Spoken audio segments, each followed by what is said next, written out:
final example of the all-surmounting inwardness of the tribal societies comes from New Mexico. In 1926, I was present with a friend at an Indian gathering at which we were the only whites.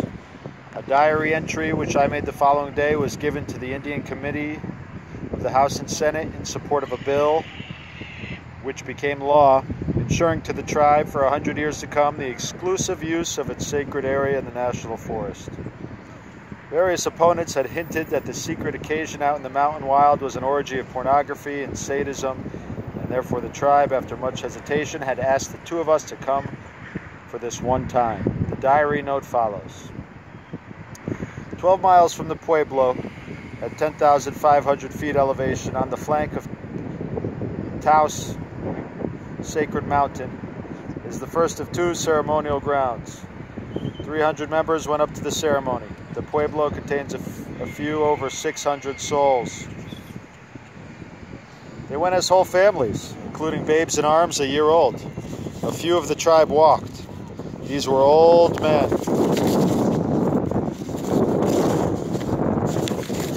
Reproducing the custom of times before the horse. Some were unable to go, being held at the Pueblo by community tasks or by work in the fields. There appeared some alterations due to historical contacts with the whites. The great lean-tos built by the old men and women had canvas for roofing instead of buffalo hides. There were some woolen blankets in place of the ancient cotton, and in some cases not the complete moccasin but store shoe tops on moccasin soles. The horse provided a striking aesthetic addition. 200 or more horses were pastured in the 5-acre glade. Until nearly midnight, belated arrivals were coming in, riding through absolute blackness on the steep, craggy, and disused mountain trail which has led to the ceremonial ground for thousands of years. Far off, the horses would sense the coming horse, and the high, far-flung whinny of welcome from hundreds of horses would wing across the human song. All night, this silvery whinnying from hundreds of throats was flung across the ceremonial ground.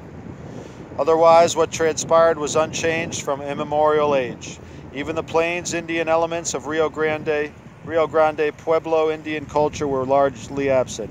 No feathered bonnets, for example, were worn. No white eyes, nor even alien Indian eyes, had witnessed this occasion before. And after the cry to the spirits had been set forth in the opening song, we two witnesses were as non-existent.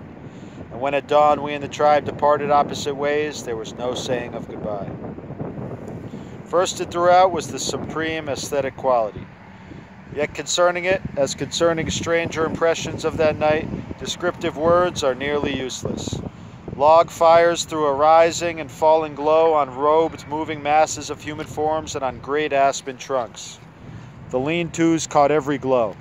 They were made of whole 30-foot trees brought from outside the ceremonial ground, the tree trunks 2 feet apart, and resting on them great canvases. They rose from different levels of ground, tier behind tier, irregularly centering toward the fires. Under the lean-tos had been built dais-like structures, and there in the fire glow clustered all who were not at any moment dancing. Here the gorgeousness of the Pueblo color hunger was seen. Women and infants wore colors which in the transfiguration of the fire glow were rich as Chinese decorations. All the tribe's wampum, silver, and turquoise was worn. The fires lit the dance ground. Here were no colors other than the fire's own color reflected from white or dusky robes. Here, with personal qualities shrouded, moved scores, hundreds of ghosts. They moved like masses of smoke, like wind made visible, like masses of cloud heaving over this, to the Indians, sacred mountain.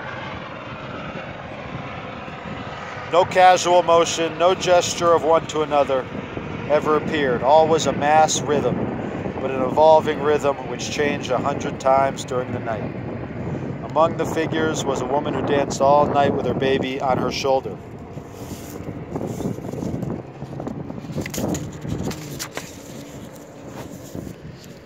The song went out from 50, sometimes 100 singers. From 10 o'clock until dawn, there was never a full minute's interlude. Only once were the dancers still. That was when the mass singing ceased and one powerful voice for 7 minutes sang along. How in many Pueblo sacred dances the oblivion of self and the corresponding inrush of power becomes almost terrifying, is known to all who frequent the dances. But even the red deer dance is brief, its intensity faint compared with this dance. The occasion as a whole was a summoning by the tribe of many spirits of the wild, elements or cosmic kin known from ages gone by, and a summoning from within the breast of capacities and loves which had formed the ancient life and must sustain its present and future.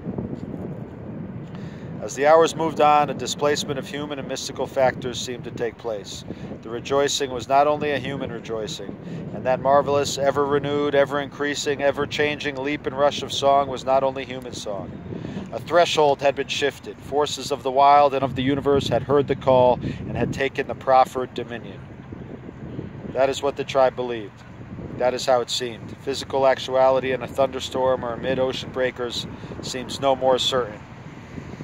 Empirically, it can only be said that a strange release of energies took place, that the dynamic potentiality of ancient beliefs was realized, and that there was expressed a rejoicing, passionate, and yet almost coldly exalted, and the fleshly raiment appeared to fall away.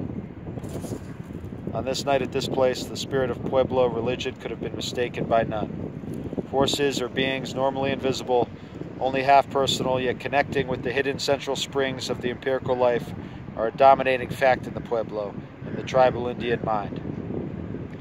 The Indian's relationship to these forces or beings is not chiefly one of petition or adoration or dread, but of a seeking and sharing in joy. It is a partnership in an eternal effort whereby from some remote place of finding and communion, the human and the mechanical universes alike are sustained. A tribal religious illusion? Not the Indians, nor can we prove or disprove it till the world ends. A primitive animistic fiction? Nevertheless, a fiction thus late, perhaps thus soon, endowing a disherented race with an eagle's wings. It seemed that among the necessary illusions or fictions since man, the Creator, began, there could have been none more adequate for gathering all of a race's life into one self-transcending, quietly and permanently nourishing passion than this fiction unloosed and reaffirmed in this place, which might have been a Grecian temple. But a Grecian temple before the dance and song were gone, before the mural colors had faded from pillars and roof, before the oracle was stilled and Pan was dead, and before the Attic social age had passed away.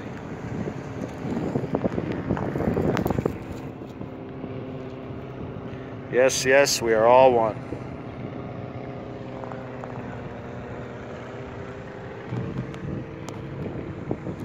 Learn from the past to prepare for the future.